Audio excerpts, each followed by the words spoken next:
Hello students, हम लोग carbon and it's compounds chapter पढ़ रहे हैं और आज की क्लास में आपको क्या पढ़ना है? आज की क्लास में आपको पढ़ना है allotropes of carbon. Is it okay? तो एलोट्रॉप्स ऑफ कार्बन मतलब आपको कार्बन के एलोट्रॉप्स पढ़ने हैं। तो देखिए, एलोट्रॉप्स तो हम पढ़ लेंगे कार्बन के, पर उससे पहले हम इसका मतलब तो समझें। किसका मतलब? वर्ड एलोट्रॉप्स का मतलब। Is it okay? तो सुनिएगा ध्यान से। एलोट्रॉप्स का मतलब होता है those different forms of the same element whose chemical properties are same but the physical properties are different. Is it okay? तो चलिए इस डेफिनेशन को हम एक बार बोर्ड पर भी लिख देते हैं। तो एलोट्रॉप्स का मतलब हमें क्या समझ में आया? एलोट्रॉप्स का मतलब हमको समझ में आया different forms of an element. Is it okay? Same element की डिफरेंट फॉर्म्स, जिनकी कौन सी प्रॉपर्टी सेम होनी चाहिए? देखिएगा ध्यान से, which have same chemical properties. Okay, कौन सी प्रॉपर्टीज सेम होती हैं? केमिकल प्रॉपर्टीज सेम होती हैं। ओके, और केमिकल प्रॉपर्टीज का मतलब तो समझते हैं ना आप? केमिकल प्रॉपर्टीज का मतलब reaction with oxygen, reaction with acids, reaction with bases. Is it okay? So whatever the type of products will be formed, that will be of the same type. Is it okay? This is the meaning of the statement that they have same chemical properties. But the thing which is different in them is that their physical properties. That means they have different physical properties. Is it okay? So this is the definition of allotrops. ये किसकी definition हमने पढ़ी?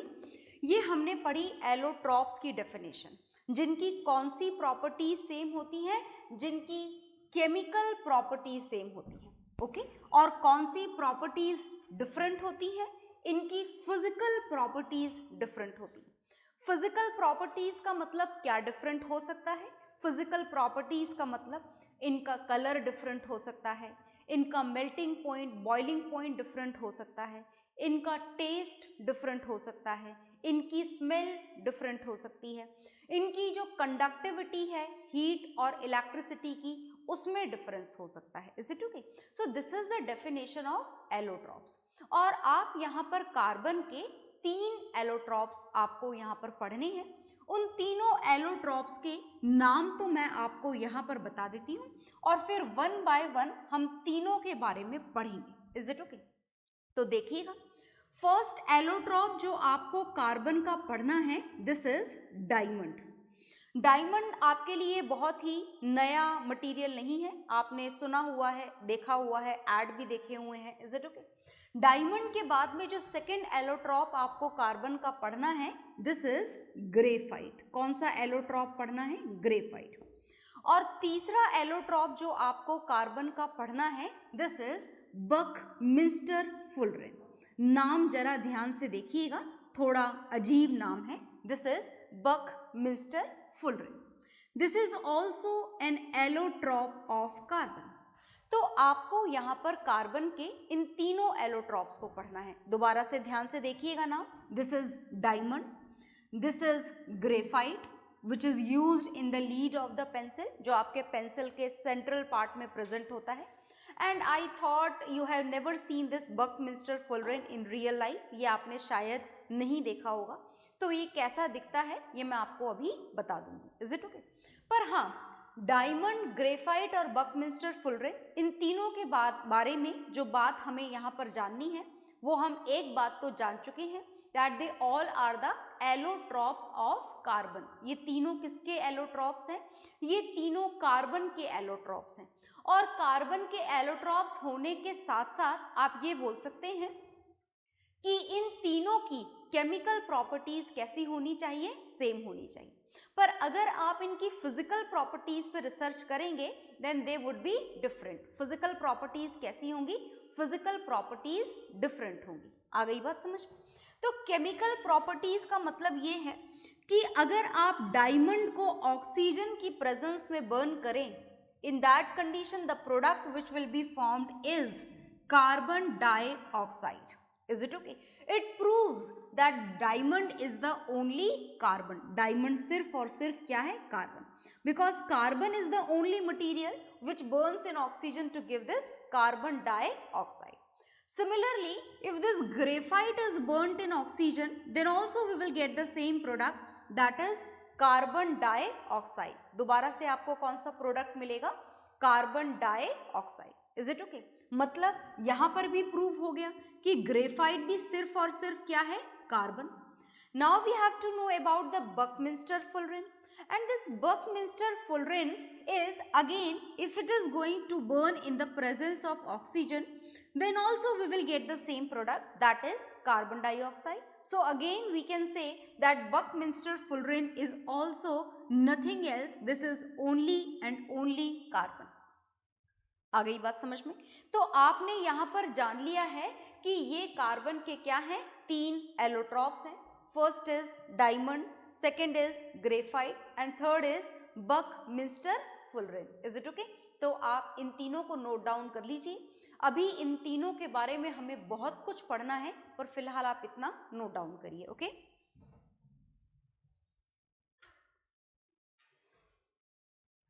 हाँ जी, तो आपने ये note down कर लिया होगा. अब नोट डाउन करने के बाद में हम डायमंड, ग्रेफाइट और फुलरेन के बारे में थोड़ा और डिटेल स्टडी करेंगे. एलोट्रॉप्स का मतलब और एलोट्रॉप्स की डेफिनेशन आई होप आपको समझ में आ गई होगी. अब इन तीनों की आपको थोड़ी थोड़ी, बहुत ज़्यादा तो नहीं, थोड़ी थोड़ी डिटेल स्टडी करनी है. आपको इनके स्ट्रक्चर के बारे में जानना है, इनकी प्रॉपर्टीज़ और इनके यूजेस के बारे में जानना है. तो चलिए जानना शुरू करते हैं. देखिएगा ध्यान से. फर्स्ट जो हम जानने जा रहे हैं फुल डिटेल में, this is about the first allotrope of carbon, and first allotrope of carbon is diamond. First allotrope of carbon is diamond. अगर आप डायमंड के स्ट्रक्चर के बारे में डिस्कशन करेंगे तो कैसा स्ट्रक्चर होता है डायमंड का, देखिएगा ध्यान से. डायमंड के स्ट्रक्चर में जो कार्बन एटम है, दिस इज कार्बन एटम. सी को आप कार्बन एटम कंसीडर करेंगे. आपको पता है कि कार्बन के आउटर मोस्ट शेल में 4 इलेक्ट्रॉन्स होते हैं, ये बात हमको पता है. So here each and every cross is for 1 electron which is present in its valence shell. So this electron is to be shared with one more electron of carbon. This is again going to be shared with one more carbon, with one more electron of carbon, with one more electron of carbon. Is it okay? तो आपने देखा कि carbon के चारों electron क्या हो रखे हैं? 4 डिफरेंट कार्बन एटम से सिंगल कोवलेंट बॉन्ड बनाने के काम में आ रहे हैं. Is it okay? मतलब आप यहाँ पर देख सकते हैं कि इस कार्बन के आउटर मोस्ट शेल में जितने भी इलेक्ट्रॉन्स थे, they all are engaged in the formation of single covalent bond. Is it okay? और इस तरीके के स्ट्रक्चर से हमको ये बात पता लगती है कि there is no free electrons with this diamond. इस डायमंड के पास में कोई फ्री इलेक्ट्रॉन प्रेजेंट नहीं है, और कोई फ्री इलेक्ट्रॉन प्रेजेंट ना होने के कारण ये जो डायमंड है, this can be considered, can be written as the insulator of electricity. ये डायमंड क्या होता है? This is a insulator of electricity. And why this is an insulator of electricity? Because in the formation of this diamond, each and every electron of each and every carbon atom is engaged in the formation of single covalent bond. आ गई बात समझ में? तो आगे देखिएगा, ये आपने फर्स्ट पॉइंट पढ़ी है, no free electron is there. Second जो खास बात है डायमंड की, that this is the naturally hardest occurring substance. अगर आप आर्टिफिशियल सब्सटेंसेस की बात करने जाएं तो हो सकता है कि इससे भी हार्ड सब्सटेंस नेचर में प्रेजेंट हो, पर अगर नेचर अकरिंग सब्सटेंसेस के बारे में बात करें, then in that particular condition this is the naturally hardest substance known. ये सबसे ज्यादा हार्डेस्ट सब्सटेंस नोन है हमारी अर्थ पर। सबसे ज्यादा हार्डेस्ट सब्सटेंस ये डायमंड ही होता है। तीसरी खास बात इस डायमंड की ये है कि इसका जो रिफ्रैक्टिव इंडेक्स होता है, I hope you know about this refractive index as we did it in a very proper way in the light chapter. So I think you should know about this refractive index. So when we are going to talk about the refractive index of this diamond, then its value is very high, that is 2.42. And because of this higher value of refractive index, ये जो होता है diamond substance, ये कैसा होता है, बहुत ही ज़्यादा स्पार्कलिंग होता है, इसकी अलग से एक चमक होती है डायमंड की, and this sparkling is due to its higher value of refractive index. Is it okay? So this is about the structure of diamond. Is it okay? And the next thing is about its melting point and boiling point. So the melting point and boiling point of diamond is very high, that is around 4000 degree Celsius. ये इसका melting point होता है diamond का. Is it okay? तो this is the information of diamond. और अब अगर बात करें आप डायमंड के यूजेस के बारे में, तो यूजेस में आप बहुत अच्छी तरीके से जानते हैं कि जो इसका फर्स्ट पर्पस है that is used for the preparation of jewellery. किसके फॉर्मेशन में से काम में लिया जाता है?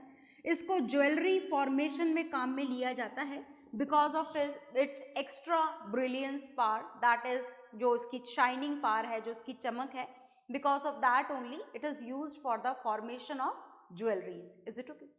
Second, the purpose that is because of its hardest naturally occurring substance. तो जो बोरिंग करने का काम होता है, जहाँ पर बड़े बड़े गड्ढे खोदने होते हैं, या फिर रॉक्स को काटने का जो काम होता है, उस रॉक की कटिंग पर्पस के लिए, बोरिंग पर्पस के लिए भी किसको काम में लिया जाता है? डायमंड को काम में लिया जाता है. And the third thing is that it is also used for the removal, for the operation of cataract. Cataract के ऑपरेशन के लिए जो टूल्स काम में लिए जाते हैं, even those tools are also having this diamond. उन टूल्स के अंदर भी क्या प्रेजेंट होता है? जो एज होता है उसका, that is made with the diamond. So whatever the information which you should know about the diamond, it is there on the board. You note it down very properly in your registers. Okay?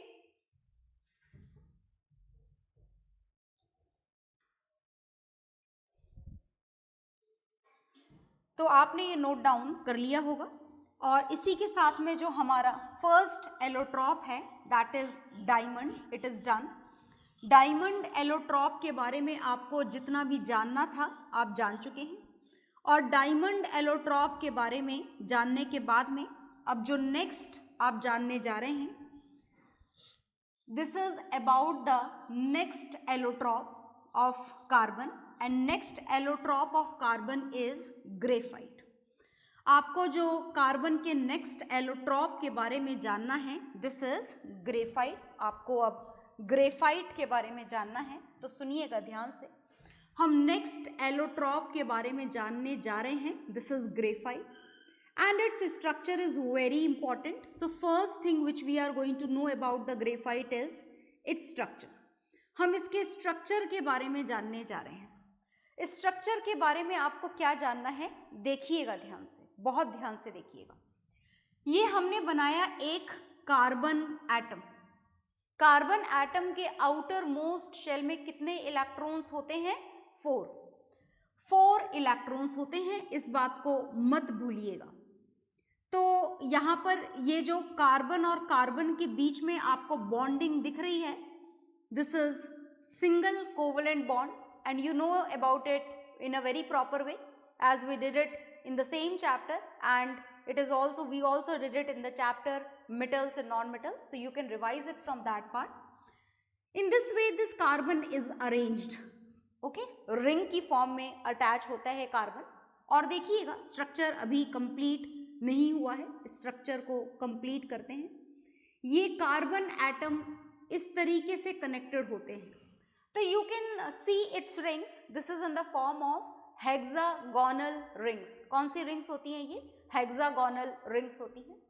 और complete करते हैं थोड़ा, ताकि हमें और detail में पता लग पाए। इस तरीके से ये अटैच होती हैं। ये है रिंग्स यहाँ पर। अब अगर आप इसमें कार्बन एटम को ध्यान से देखेंगे तो we consider this carbon atom, it has 4 electrons in its outermost shell, but only 3 bonds are formed, 3 single bond. That means only 3 electrons are used out of 4 valence electron. तो इस graphite की खास बात ही यही है कि जहां पर हर कार्बन एटम के पास में इसके आउटर मोस्ट शेल में 4 इलेक्ट्रॉन होते हैं, वहां पर ग्रेफाइट के फॉर्मेशन में सिर्फ और सिर्फ सारे कार्बन एटम सिर्फ कितने बॉन्ड बना रहा है? 3. That means each and every carbon atom is having 1 free electron.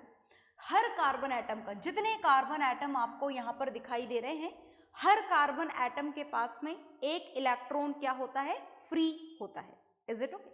तो आप यहाँ पर इसके स्ट्रक्चर के बारे में ये लिख सकते हैं कि each and every carbon atom has 1 free electron, and because of this free electron, as each and every carbon atom is having this free electron, because of this 1 free electron, this graphite is a very good conductor.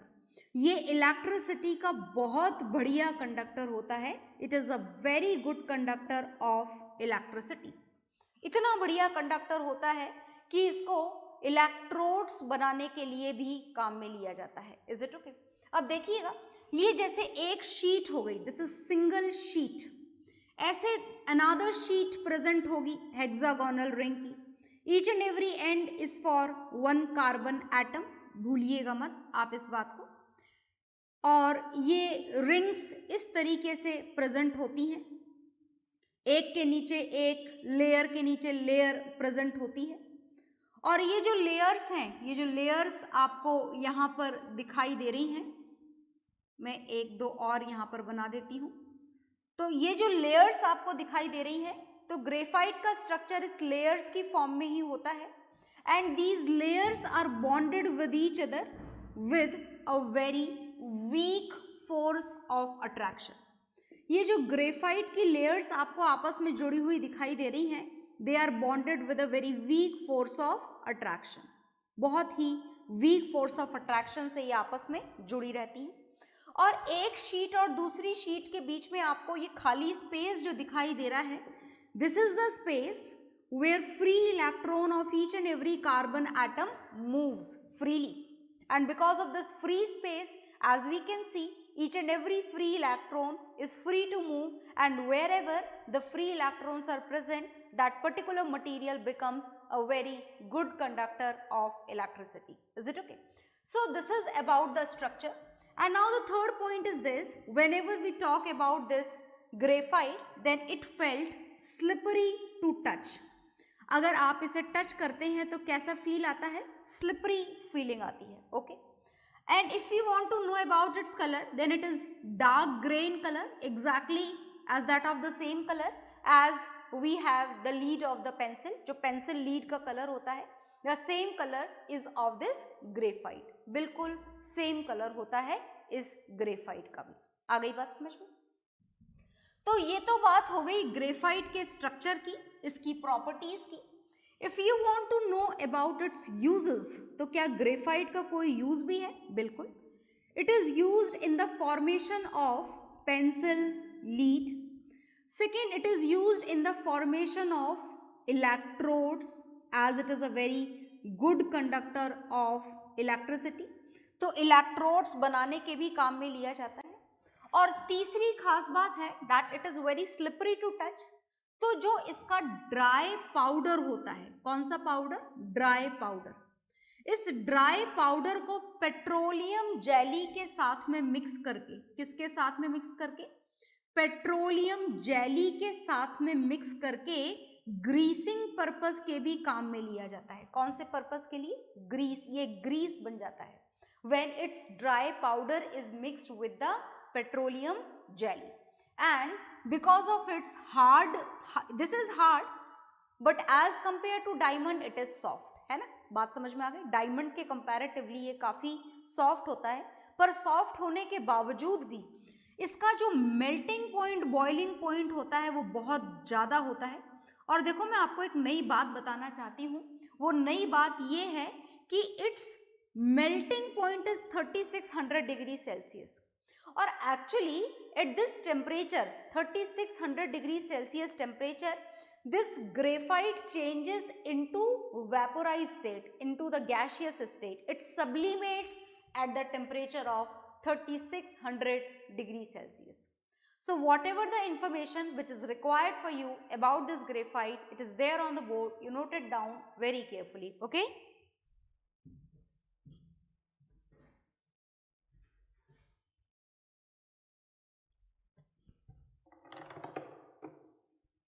तो graphite की सारी information आप note down कर चुके होंगे। और graphite के बाद में अब जो बारी आएगी वो आएगी इसके थर्ड एलोट्रॉप की।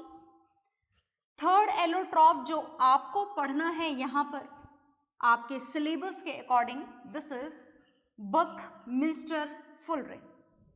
तो हम नेक्स्ट एलोट्रॉप पढ़ने जा रहे हैं and this next allotrope of carbon is Buckminster fullerene. तो हमें बकमिंस्टर फुलरेन पढ़ना है।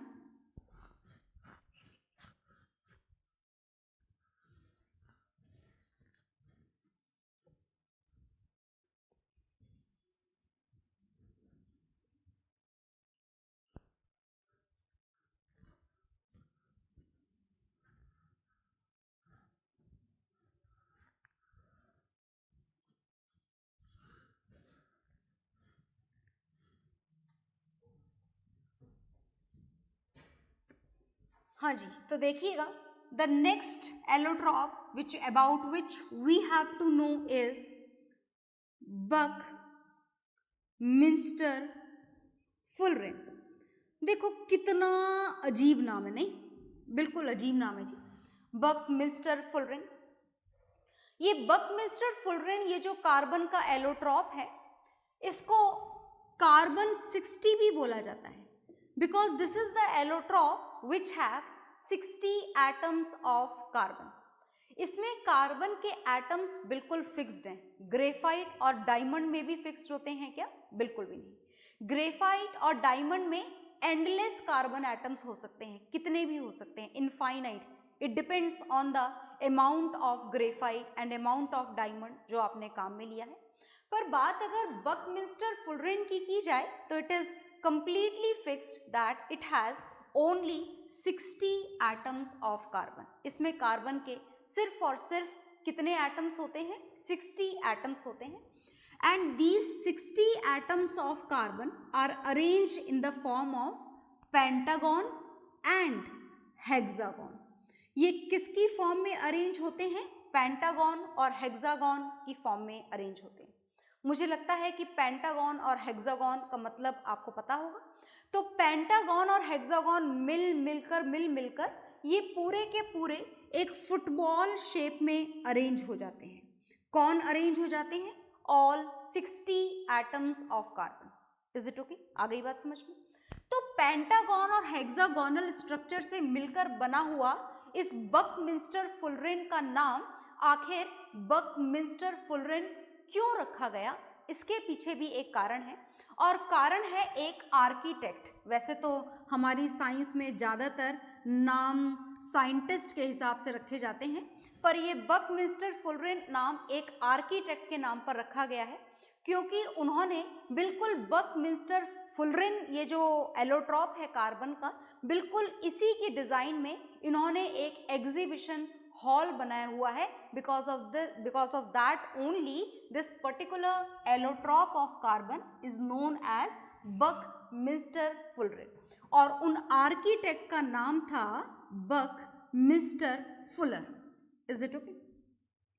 So only this you have to know about this particular allotrop। इस allotrop के बारे में आपको बस ये दो ही बातें जाननी थी, तो आप इन दोनों बातों को नोट डाउन कर लीजिए। ओके?